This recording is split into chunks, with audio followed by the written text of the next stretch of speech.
جناب وہ نیچے سبسکرائب کے بٹن کو دبائیں اور بیل آئیکن کو بھی جو ہے وہ ٹک کرنا نہ بھولیں۔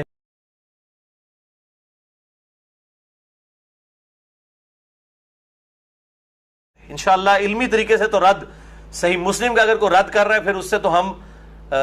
حدیث کی حجیت کے اوپر بات کریں گے۔ الحمدللہ ہم نے حدیثیں دکھا دی۔ اب میں 5 علمی پوائنٹس قرآن و سنت کی روشنی میں جو قرآن حکیم سے میں نے آیات بیان کی اور 5 صحیح الاسناد احادیث میں انشاءاللہ ان کو 5 علمی پوائنٹس میں ڈسکس کروں گا تاکہ ہر حوالے سے کنکلوژن ہو جائے۔ علمی پوائنٹ نمبر 1، رمضان کا تعین چاند کو دیکھ کر کیا جائے گا، نہ کہ کوئی ایسٹیمیٹڈ کیلنڈر بنایا جائے گا کوئی میتھمیٹیکل کیلکولیشن کر کے۔ البتہ ان چیزوں کے حوالے سے ٹیلیسکوپ ہو، دوربین یا ماہر فلکیات ہوں، اسٹرانومرز، ان کی مدد ضرور لی جا سکتی ہے، دوربین کی بھی مدد لی جا سکتی ہے، لیکن چاند کو دیکھنا یہ ضروری ہوگا احادیث کی روشنی میں، کیونکہ چاند کا دیکھنا شاعر اسلام میں سے ہے۔ جسٹ لائک اذان، آج اذان کی کوئی ضرورت نہیں ہے، میں تو بہت کم ہی ہوتا ہے کہ اذان کی آواز سن کر مسجد میں جاتا ہوں، پتہ ہوتا ہے 1 بجے ظہر کی نماز ہے، اس کے اعتبار سے ہم چلے جاتے ہیں، اذان کی آواز آئے یا نہ آئے، آفیسز میں عموماً نہیں آتی ہے، تو اب اذان کی ضرورت باقی نہیں رہی، لیکن شاعر اسلام کے طور پہ ہم اذان دیتے ہیں، اس سنت کو کوئی ختم نہیں کر سکتا۔ اسی طریقے سے طواف کے پہلے 3 چکروں میں جو عمرے کے لیے طواف ہوتا ہے، رمل کرنا یعنی مرد کا اکڑ کر چلنا، وہ تو اس کا کانٹیکسٹ بخاری اور مسلم میں موجود ہے کہ کفار مکہ کہتے تھے مسلمان مدینے میں گئے ہیں، وہ تو بیماریوں کی سرزمین ہے، کمزور ہوں گے، تو آپ صلی اللہ علیہ وآلہ وسلم نے حکم دیا کہ پہلے 3 چکر جو ہے وہ رمل کرنا ہے۔ تو اب تو اس کی ضرورت ہی نہیں ہے، لیکن سنت آج تک باقی ہے، سنت اپنی جگہ رہے گی، اس کو کوئی ختم نہیں کر سکتا۔ باقی جاوید احمد غامدی صاحب کا یہ کہنا کہ اگر ظہر کے وقت بادل نظر آ جائیں اور بالکل اندھیرا چھا جائے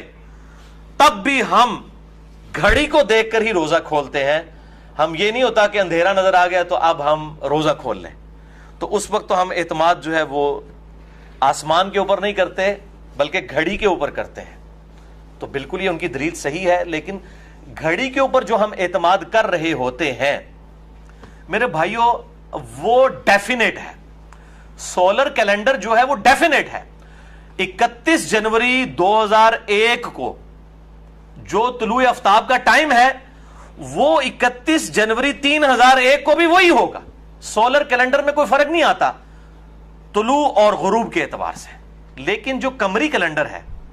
لیونر ایئرز جو ہیں، لیونر کیلنڈر ہے، اس میں تو آپ ڈیفینیٹ کر ہی نہیں سکتے۔ اس دفعہ رمضان کا مہینہ اگر 29 کا ہے تو ہو سکتا ہے اگلی دفعہ 30 کا ہے، اس سے اگلی دفعہ پھر 30 کا ہے، پھر 30 کا ہے، پھر 2/29 کے آ جائے، تو یہ تو آپ پریڈکٹ کر ہی نہیں سکتے،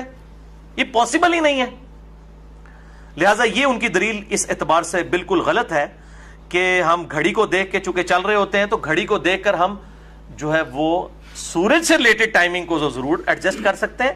چاند سے ریلیٹڈ چیزوں کو ہم گھڑی کی بنیاد کے اوپر یا کیلکولیشن کی بنیاد کے اوپر نہیں کر سکتے، وہ پریڈکٹ کرنا آلموسٹ امپاسبل ہے۔ اندازہ تو لگایا جا سکتا ہے، سافٹ ویئرز بھی بنے ہوئے ہیں، میرے علم میں بھی ہے، اکثر اوقات وہ صحیح کیلکولیشن بھی کر دیتے ہیں، لیکن احادیث کی روشنی کے اندر فزیکلی چاند کا دیکھنا ضروری ہے۔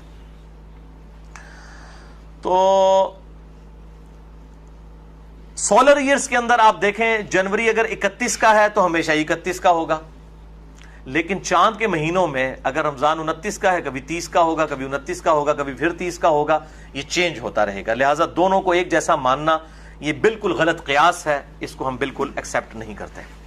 اور اس میں حکمت کیا ہے؟ آپ دیکھیں کہ گرمیوں اور سردیوں کی نمازیں تو ہم انجوائے کرتے ہیں، چاروں موسم، خصوصاً سب کانٹیننٹ میں تو چاروں موسم ہوتے ہیں، اسی طریقے سے امریکہ میں بھی چاروں موسم ہوتے ہیں، لیکن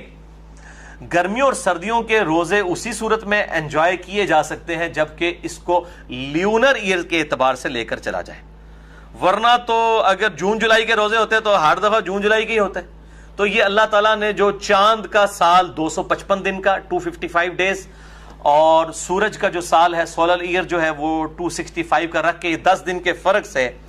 یہ رمضان شریف جو ہے سولر کے جو 265 دن اور چاند کے 255 دن، یہ جو 10 دن کا فرق ہے 355 اور 365 دن، یہ جو 10 دن کا فرق ہے، اس کی وجہ سے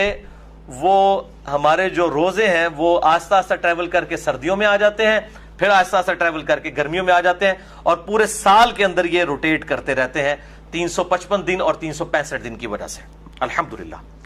تو یہ دونوں ہی اللہ کے کیلنڈر ہیں، اللہ ہی کے ایئرز ہیں، چاہے وہ عیسوی والا ہو، سولر ایئر ہو یا لیونر ایئر ہو۔ اس اعتبار سے جو یہ وہ ہیپی نیو ایئر کو لکھ کے بھیج دے 1 جنوری کے اوپر، تو لوگ کہتے ہیں جناب یہ تو ہمارا سال ہی نہیں ہے۔ بھئی کس نے کہا ہے کہ آپ کا سال نہیں ہے؟ آپ کی نماز کی ٹائمنگ تو ہے ہی سورج کے ساتھ ہے، وہ چاند کے ساتھ تو ہے ہی نہیں ہے۔ آپ چاند کو دیکھ کے کیا نماز کی ٹائمنگ کرتے ہیں؟ تو بھئی سورج بھی اللہ کا ہے، چاند بھی اللہ کا ہے، لہذا سورج کے اعتبار سے جو سولر ایئرز کے مہینے ہیں وہ بھی اللہ کے ہیں، ان کے لیے بھی جو ہے وہ ہیپی نیو ایئر ٹھیک ہے، اور اسی طریقے سے لیونر ایئر کے لیے بھی ہیپی نیو ایئر ٹھیک ہے۔ یہ کوئی دین کا مسئلہ نہیں، اس کو جو مولویوں نے بدعت والا ایشو بنایا ہوا بالکل باطل ہے۔ مسئلہ نمبر 110A کے اندر میں نے اس کو ڈسکس بھی کیا تھا۔ علمی پوائنٹ نمبر 2،